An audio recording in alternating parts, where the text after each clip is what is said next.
Hello guys, welcome to the next level. स्वागत है दोस्तों आप सभी का आपके अपने चैनल द नेक्स्ट लेवल में। दोस्तों आज के वीडियो में हम आपके लिए हिस्ट्री के 50 महत्वपूर्ण प्रश्नों का प्रैक्टिस सेट लेकर के आए हैं।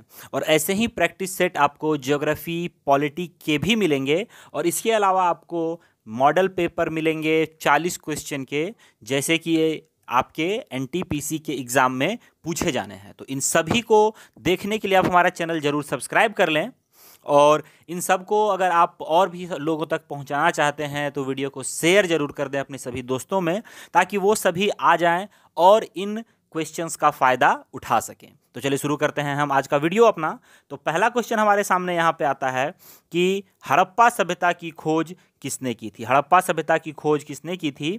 तो इसका सही आंसर क्या हो जाएगा? तो हड़प्पा सभ्यता की खोज दयाराम साहनी ने की थी। किसने की थी? दयाराम साहनी ने। अगला को प्रश्न है हमारे सामने कि वह शासक जिसने एक सच्चे जैन मुनि की तरह उपवास करके शरीर त्याग दिया था, कौन था? तो ये कौन थे? ये थे चंद्रगुप्त मौर्य। चंद्रगुप्त मौर्य जिन्होंने जीवन के आखिरी समय में जैन धर्म अपना लिया था। अगला प्रश्न देखेंगे कि तराइन का प्रथम युद्ध 1191 किसके मध्य लड़ा गया था? तराइन का प्रथम युद्ध जो कि 1191 में हुआ था, किसके मध्य लड़ा गया था? तो मोहम्मद गौरी और Prithviraj Chauhan. Option number B इसका सही आंसर हो जाएगा। तराइन का द्वितीय युद्ध भी इन्हीं दोनों के बीच लड़ा गया था। अगला प्रश्न है कि बंगाल को मुगल साम्राज्य से पृथक कर स्वतंत्र किया किन्होंने?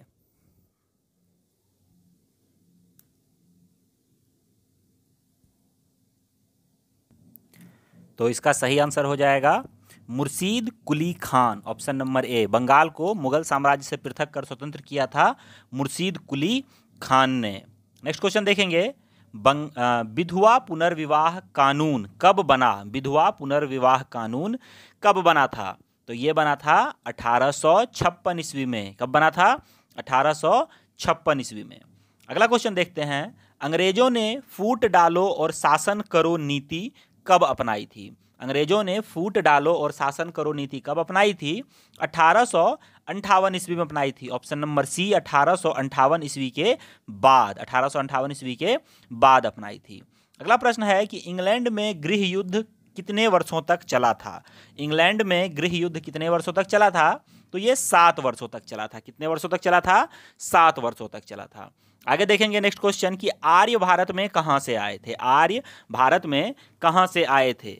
तो ये आए थे, याद रखें, केंद्रीय एशिया से। केंद्रीय एशिया से आए थे आर्य भारत में। अगला प्रश्न है कि किस अवधि में रामायण एवं महाभारत की रचना हुई थी? रामायण एवं महाभारत की रचना किस अवधि में हुई थी? तो ये हुई थी आर्य अवधि में। कब हुई थी? आर्य अवधि में। चलिए देखते हैं नेक्स्ट क्वेश्चन कि गुप्त समाज की स्थापना किसने की थी? गुप्त समाज की स्थापना किन्होंने की थी? तो देखें, वैसे तो ये श्रीगुप्त ने की थी गुप्त साम्राज्य की स्थापना, लेकिन यहाँ पे ऑप्शन के हिसाब से हम चंद्रगुप्त मारेंगे, क्योंकि चंद्रगुप्त को वास्तविक संस्थापक माना जाता है। अगला प्रश्न देखते हैं हम यहाँ पे कि पानीपत की दूसरी लड़ाई किन के बीच लड़ी गई थी? पानीपत की दूसरी लड़ाई किसके बीच में लड़ी गई थी? तो ये लड़ी गई थी बैरम खान और हेमू के बीच में। बैरम खान और हेमू के बीच में। कहीं कहीं यहाँ पे आपको अकबर भी मिल सकता है। अकबर या हेमू, या बैरन खान या हेमू, दोनों ही सही होता है। अगला प्रश्न देखेंगे, मोहम्मद गौरी कहाँ का शासक था? मोहम्मद गौरी कहाँ का शासक था? तो अफगानिस्तान का शासक था। मोहम्मद गौरी अफगानिस्तान का शासक था। अगला प्रश्न है कि मस्तानी किस शासक की प्रेयसी या फिर प्रेमिका थी? मस्तानी किस शासक की प्रेयसी या प्रेमिका थी? तो आपने देखा होगा फिल्म बाजीराव मस्तानी, तो Bajirao Peshwa. Option number A correct हो जाएगा आंसर। अगला प्रश्न देखेंगे हम कि बिहार प्रदेश को किस मुस्लिम शासक ने सर्वप्रथम जीता था? बिहार को जीतने वाला पहला मुस्लिम शासक कौन था? तो ये थे खिलजी। खिलजियों ने जीता था बिहार को सबसे पहले। आगे देखेंगे नेक्स्ट क्वेश्चन हम, मुगल काल में सर्वप्रथम किस शहर में अंग्रेजों ने अपने कारखाने स्थापित किए थे? मुगल काल में सबसे पहले सूरत में स्थापित किया था। अंग्रेजों ने अपने कारखाना कहाँ स्थापित किया था? सूरत में। अगला प्रश्न देखेंगे कि पहली सहायक संधि कौन सी थी, पहली सहायक संधि कौन सी थी। तो ये पहली सहायक संधि थी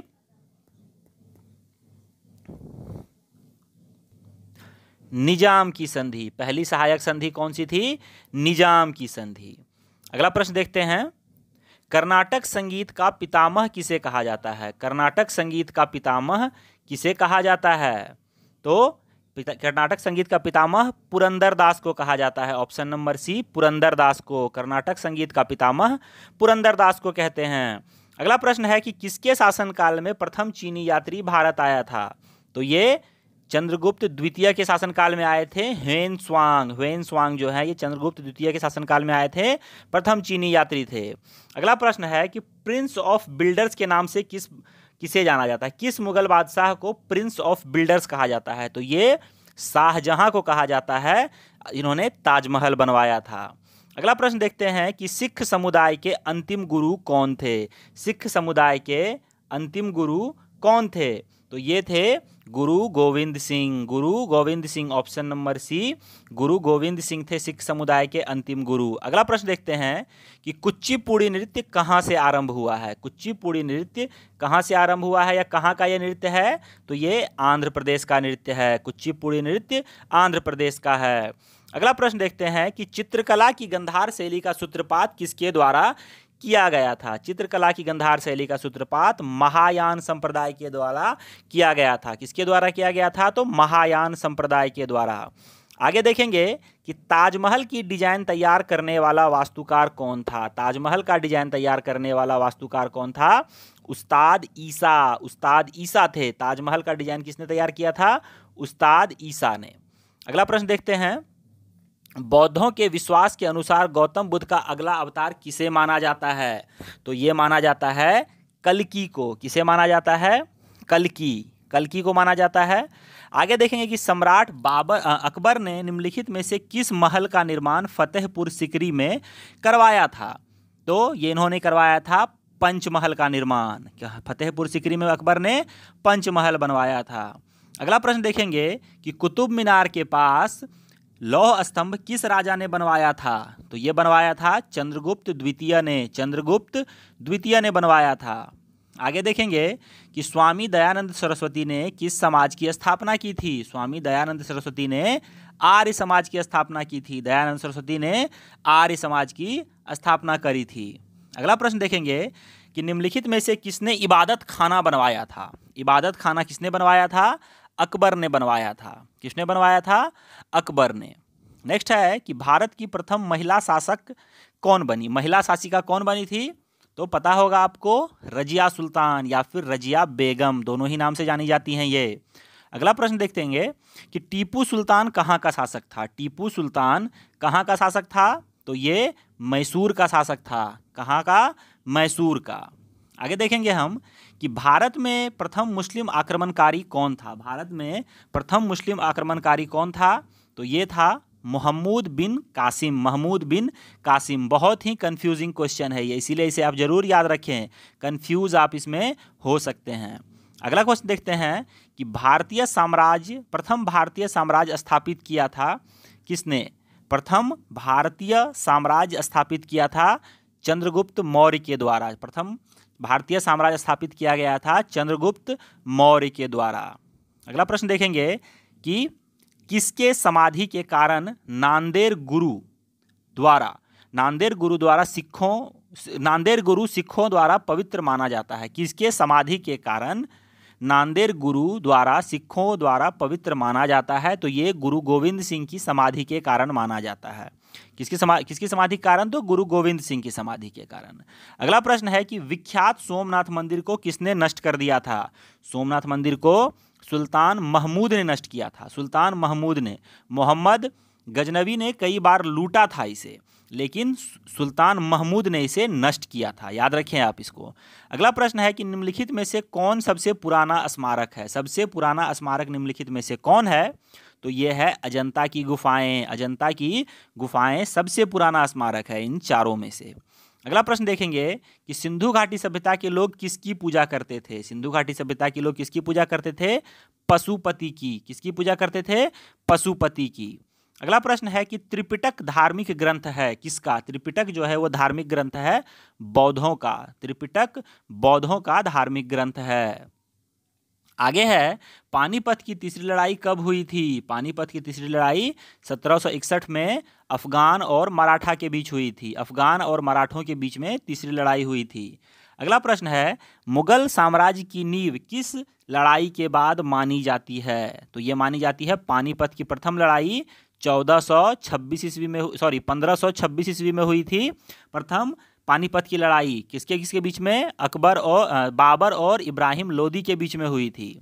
नेक्स्ट देखेंगे 40th नंबर क्वेश्चन कि मुगल वंश की स्थापना कब हुई थी? तो ये 1526 ईस्वी में हुई थी। मैंने आपको भी बताया था कि पहला जो पानीपत का युद्ध हुआ था उसके बाद मुगल वंश की स्थापना बाबर ने की थी। नेक्स्ट है, पलासी का युद्ध कब लड़ा गया? पलासी का युद्ध कब लड़ा गया था? 23 जून 1757 ईस्वी को। डेट्स याद रखें आप। अगला प्रश्न देखते हैं, बक्सर का युद्ध कब हुआ था? बक्सर का युद्ध कब लड़ा गया था, कब हुआ था? 1763 ईस्वी में। बक्सर का युद्ध 1763 ईस्वी में लड़ा गया था। आगे देखेंगे कि दिल्ली का लाल किला किसने बनवाया था? दिल्ली का लाल किला शाहजहां ने बनवाया था। शाहजहां की एक और कलाकृति आप मान लें, किसके बाद? ताजमहल के बाद। अगला प्रश्न देखते हैं कि शिवाजी के प्रशासन में पेशवा किसे कहा जाता था? शिवाजी के प्रशासन में पेशवा मुख्यमंत्री को कहा जाता था। मुख्यमंत्री को कहा जाता था। अगला प्रश्न है कि भारत की पूर्णतः रंगीन फिल्म कौन सी थी? पूर्णतः रंगीन फिल्म थी झांसी की रानी। झांसी की रानी 1932 में आई थी। ये थी पूर्णतः रंगीन फिल्म। अगला प्रश्न है कि वियना सम्मेलन कब हुआ था? वियना सम्मेलन कब हुआ था? तो ये हुआ था 1815 ईस्वी में। वियना सम्मेलन ऑस्ट्रिया की ये राजधानी है। वियना ऑस्ट्रिया की राजधानी है। अगला प्रश्न देखेंगे कि किस देश को यूरोप का मरीज कहा जाता है? किस देश को यूरोप का मरीज कहते हैं हम? तुर्की को। और तुर्की की राजधानी क्या है? अंकारा है। तुर्की की राजधानी है अंकारा। अगला प्रश्न है कि जर्मनी का एकीकरण कब पूरा हुआ था? जर्मनी का एकीकरण हुआ था 1871 ईस्वी में। 1871 ईस्वी में। और जर्मनी की राजधानी है बर्लिन। जर्मनी की राजधानी बर्लिन है। नेक्स्ट क्वेश्चन देखेंगे कि एक्ट ऑफ यूनियन किस वर्ष पारित हुआ था? एक्ट ऑफ यूनियन 1707 में पारित हुआ था। एक्ट ऑफ यूनियन कब पारित हुआ था? 1707 में। और आज का हमारा आखिरी प्रश्न है कि बोल्शेविक की क्रांति कब हुई थी? बोल्शेविक की क्रांति 1917 में हुई थी। बोल्शेविक की क्रांति 1917 में हुई थी। दोस्तों ये हो गए टोटल 50 प्रश्नों का प्रैक्टिस सेट। आई होप आपको ये वीडियो पसंद आया होगा। अगर वीडियो पसंद आया तो वीडियो को लाइक जरूर कर दें।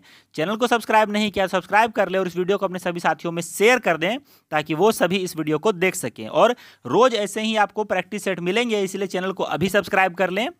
तो मिलता हूँ आपसे अगली वीडियो में। जय हिंद, जय भारत।